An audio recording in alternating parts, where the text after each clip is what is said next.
Salam əziz müəllimlər, müdirlərin işə qəbul imtahanından növbəti bir sual izahını verəcəyəm.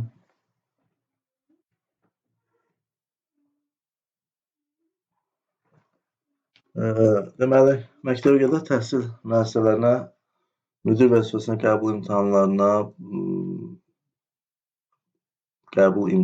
sonuncu qəbul imtahanına belə bir sual düşüb. Sual həmin sualın eynisi olmasa da buna oxşar bir sual olub.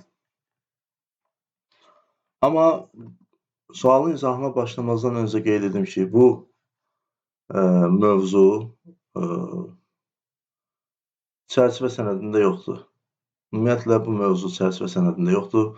Çərçivə sənədində olan cədvəllər statistika bölməsinə aiddir. Yəni, diaqramlarla bağlı cədvəllər. Yəni, bu cədvəllərə aid deyil. Sonra, bir də tərəzilər mövzusundan bir sual düşmüşdü. O sualda, yəni o mövzuda çərçivə sənədində yoxdur. O suala görə bu sual üçün bəlkə də bir bəhanə gətirə bilərlər, amma həmin o tərəzilər mövzusuna aid olan suala görə müəllimlər tamamilə apellyasiya məhkəməsinə, apellyasiyaya belə deyək, müraciət etmək hüququna malikdir, tamamilə ixtiyarları var. Yəni, o sual sizin çərçivə sənədinizdə olmayıb. İndi keçək bu sualın izahına. Bu tipli suallarda ya sütunlar üzrə baxırıq, ya sətirlər üzrə, ya belə deyək, iki baxırıq, yəni iki xanadakı verilənlər arasında əlaqə ola bilər və yaxud bu iki xana ilə bu iki xana arasında verilənlər arasında əlaqə ola bilər və s. Bu kimi əlaqələr ola bilər. Vururuq, toplayırıq, çıxırıq, yoxlayırıq, görək hansı düz gəlir. Burada sətirlər üzrə toplasaq, heç bir məntiqi uyğunluq tapa bilmir. Məsələn, 49, 25,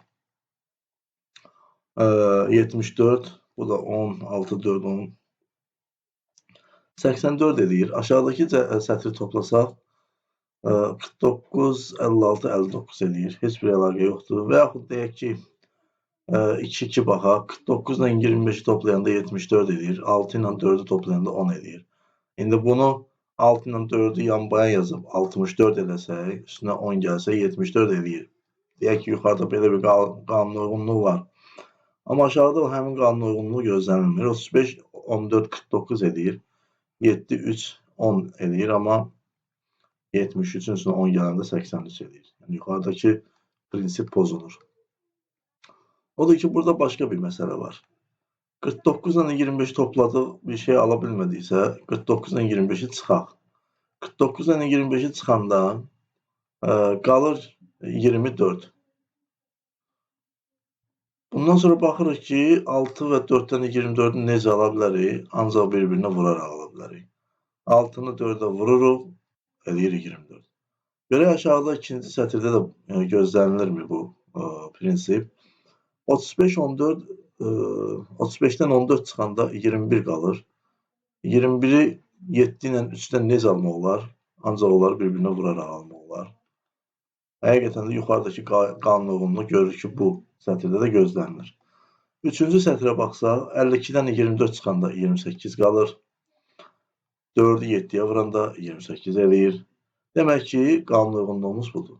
Və bu prinsipi aşağıda da sonuncu sətirdə tətbiq edirik. 36-dan 6 çıxırıq, qalır 30. 30-u 5-ə böləndə qalır 6. Yəni, indi niyə 30-u 5-ə böldüm? İndi deyəcəksiniz ki, müəllim ilk 3 sətirdə başqa şey danışdı.